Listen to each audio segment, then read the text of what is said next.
The ship was called the Stellar Horizon, a state-of-the-art deep space exploration vessel designed to push the boundaries of human knowledge.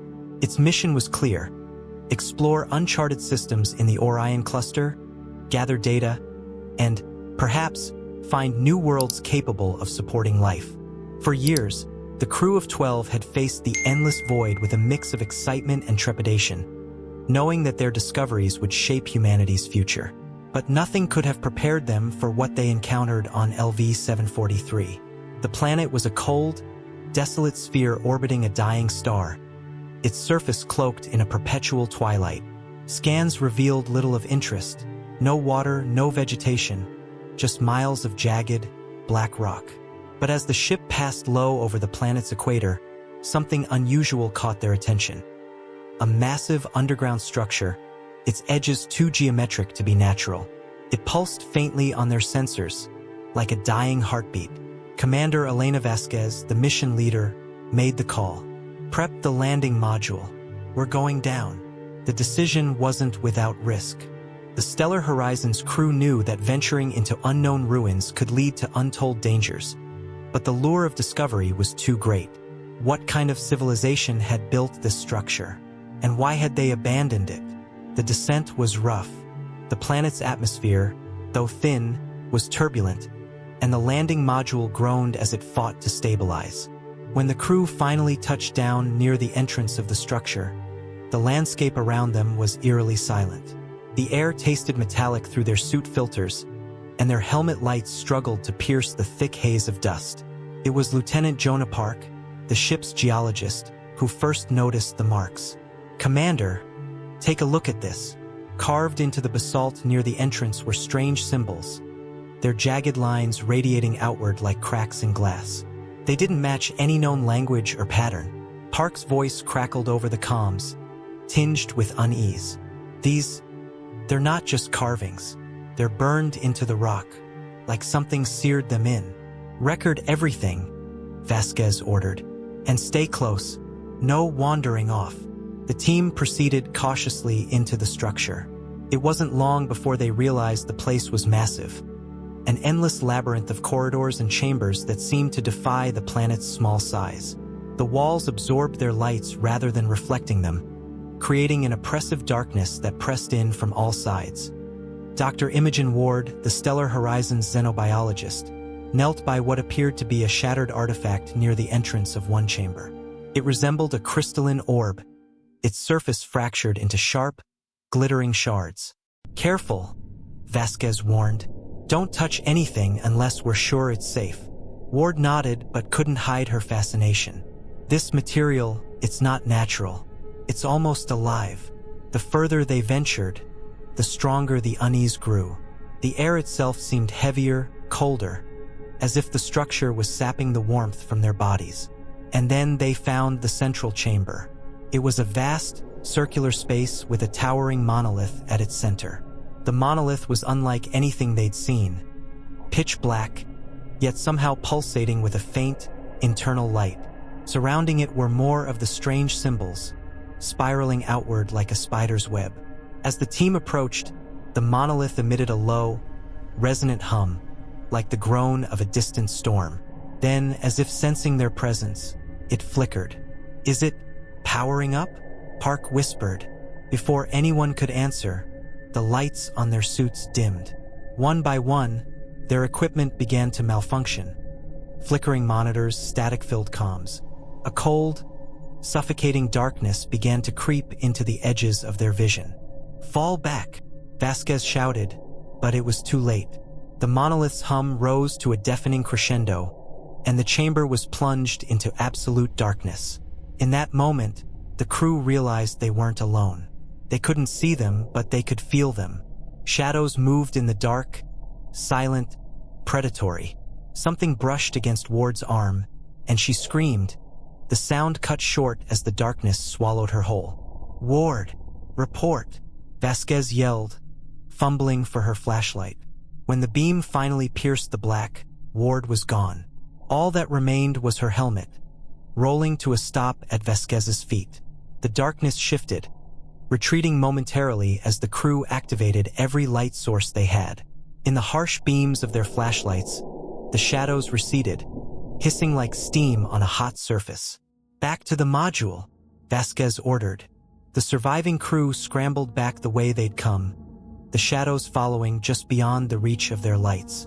Every second felt like an eternity, their breaths ragged and hearts pounding as the unseen predators closed in. When they finally burst out into the open air, the weak light of the dying star seemed almost blinding. The shadows stopped at the threshold of the structure, retreating into the darkness with an audible snarl. Back aboard the stellar Horizon, the crew tried to piece together what had happened. Ward was gone, and the data they'd collected was incomplete. But the worst was yet to come. Hours after leaving the planet, strange malfunctions began to plague the ship. Lights flickered, shadows seemed to move on their own, and the air grew colder. It was Dr. Mason Cole, the ship's physicist, who finally voiced what they were all beginning to suspect. "They followed us," he whispered. The stellar Horizon was no stranger to adversity. Its reinforced hull had weathered asteroid storms, its systems had adapted to hostile environments, and its crew was among the best Earth had to offer. But this was something they couldn't fight with engineering or training. The darkness was alive. It started small, lights flickering in unused sections of the ship, shadows pooling unnaturally in the corners of rooms. Commander Vasquez ordered a full diagnostic, but the systems came back clean. Still, the crew couldn't shake the feeling that something was watching them. "We need to quarantine the lower decks," Vasquez said during a hastily called meeting in the control room. The faint hum of the ship's engines felt deafening in the tense silence. "Until we understand what's happening, no one goes alone anywhere." "Agreed." The team nodded, their faces pale and drawn. Only Dr. Cole hesitated. "What's on your mind, Mason?" Vasquez asked. He leaned forward, lowering his voice. "This phenomenon, whatever it is, it's not just following us. It's adapting, learning. The lights aren't enough to stop it anymore." "Explain," Vasquez demanded. Cole tapped a console, bringing up footage from the ship's security cameras. On the screen, the shadows seemed to ripple unnaturally, darting toward the edges of the light, testing its boundaries. In one clip, a faint silhouette emerged, vaguely humanoid but featureless, as if carved from darkness itself. "They're probing us," Cole said grimly, "looking for weaknesses. Can they breach the lights?" Lieutenant Park asked, his voice trembling. "Not yet," Cole replied, "but the way they're behaving, it's only a matter of time." Vasquez straightened, her jaw tightening. "Then we reinforce. Double the power to the lighting systems. I don't care if it drains auxiliary systems. Nothing takes priority over keeping this ship lit." The crew scrambled to implement the commander's orders. Floodlights were installed in the corridors, portable lamps were placed in key areas, and every available power cell was routed to the ship's lighting grid. For a brief moment, it seemed to work, but the reprieve didn't last. Day 2, the ship grew colder, the temperature dropping steadily despite the environmental controls. Breath misted in the air, and frost formed on the edges of bulkheads. The shadows grew bolder, creeping closer to the lights before retreating with an almost taunting slowness. That night, the first death occurred. Engineer Davis Patel had been tasked with inspecting the power relays in the maintenance wing. It was a simple job, but when he didn't report back, Vasquez sent a team to investigate. They found him near the main junction, or what was left of him. His body was twisted unnaturally, his face frozen in an expression of pure terror. Most chilling of all, his flashlight was still on, casting a circle of light around his corpse. Whatever had killed him hadn't needed darkness to strike. "They're evolving," Cole said, his voice hollow. "Light doesn't repel them anymore, it only slows them down." Day 3, panic began to take hold. The crew was exhausted, jumping at every flicker, every sound. Sleep was impossible. The shadows seemed to gather at the edges of their vision, whispering just beyond the range of hearing. And then the central reactor failed. The stellar horizon shuddered as the main power grid went offline, plunging the ship into near-total darkness. Emergency lights flickered on, casting the corridors in a dim, hellish red. The crew scrambled to restore power, but the shadows surged forward, no longer hesitant. Screams echoed through the ship as the crew fought to hold them back, using every portable light source they could find. Vasquez led the charge to the reactor, flanked by Park and Cole. "Move! Move!" she shouted, her flashlight sweeping across the walls. The shadows recoiled but didn't disappear, clinging to the edges of the beam like ink dissolving in water. When they reached the reactor room, they found the doors ajar. Inside, the air was freezing, and the once bright control panels were coated in a layer of frost. The shadows writhed along the walls, their movements disturbingly deliberate. "They're here," Park whispered, clutching his flashlight like a weapon. Vasquez ignored him, focusing on the control console. "Cole, can we reboot the reactor?" He nodded, already working to override the shutdown. "I need time. Cover me." The next few minutes were a blur of chaos. The shadows lashed out, snuffing out smaller lights and isolating crew members. Park was dragged into the darkness, his screams cut short as Vasquez watched, helpless. "Stay in the light," she shouted, her voice cracking with desperation. Cole worked frantically, sweat pouring down his face despite the freezing air. Just as the shadows closed in, the reactor roared back to life, flooding the room with blinding light. The creatures shrieked, retreating with a sound like tearing metal. But the victory was short-lived. Back in the safety of the control room, Cole pulled Vasquez aside. "This isn't going to stop," he said grimly. "The reactor's back online, but the shadows are growing stronger. I think they're tied to that monolith." "What do you mean?" Vasquez asked, her voice barely above a whisper. Cole hesitated, then showed her the readings they'd taken from LV-743. "The monolith was dormant when we found it, but our presence, our lights, woke it up. These things, they exist in pure darkness, but they're not mindless. They're an extension of the monolith. It's controlling them." "Are you saying we brought this on ourselves?" Cole nodded. "And if we don't find a way to destroy that monolith, they'll never stop. They'll consume us and everything else we come into contact with." Vasquez stared at the console, her mind racing. The ship was barely holding together, and her crew was dwindling. But if Cole was right, they couldn't just run. They had to go back. The decision to return to LV-743 weighed heavily on Commander Vasquez. With each passing hour, the shadows grew bolder, the ship colder. Fear had taken root in the crew, and the faint hope of escape was the only thing keeping them from fracturing entirely. "We don't have another choice," Vasquez said to the remaining crew in the control room. Only a handful of them were left. Dr. Cole, Ensign Harper, Technician Ramirez, and Vasquez herself.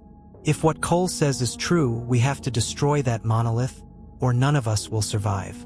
Harper shook his head, his voice trembling. "Going back there is suicide. We barely escaped the first time." "I'm not asking for your agreement," Vasquez replied coldly. "I'm giving you your orders. Ramirez, get the ship ready for descent. We leave in 30 minutes. The silence that followed was deafening. The stellar horizon's battered hull groaned as it entered the thick atmosphere of LV-743 once again. Every shadow cast by the ship's floodlights felt alive, twisting and writhing at the edges of perception. "This place is a nightmare," Harper muttered, gripping his seat. The crew landed near the original site of the monolith, the ship's external lights blazing at full intensity. Despite the harsh illumination, the shadows of the planet seemed to resist, encroaching ever closer. "Stay together," Vasquez ordered as they disembarked. Each of them carried portable floodlights strapped to their backs, the beams crisscrossing to form a protective sphere of light. The monolith loomed in the distance, its surface glinting faintly as if mocking their return. The air was suffocatingly cold, and the ground beneath their boots felt unnaturally soft, like the surface of a decaying body. "Cole, what's the plan?" Vasquez asked, her voice steady despite the growing unease. Cole hesitated. "If my theory's correct, the monolith is some kind of anchor for these creatures. Destroying it should sever their connection to this dimension. I brought charges too. A sudden screech cut him off, echoing through the desolate landscape. The crew froze, their breaths clouding in the icy air. "They're here," Ramirez whispered, his voice barely audible. The shadows surged forward, forming shapes more distinct than before. Humanoid figures with elongated limbs and hollow, glowing eyes. They moved unnaturally fast, their bodies flickering as if phasing in and out of reality. "Hold them off," Vasquez shouted. "Cole, get those charges set." The floodlights did their job, keeping the creatures at bay, but the beams flickered as the portable units struggled against the planet's oppressive atmosphere. Ramirez fired his sidearm into the encroaching darkness, but the bullets passed through the creatures without effect.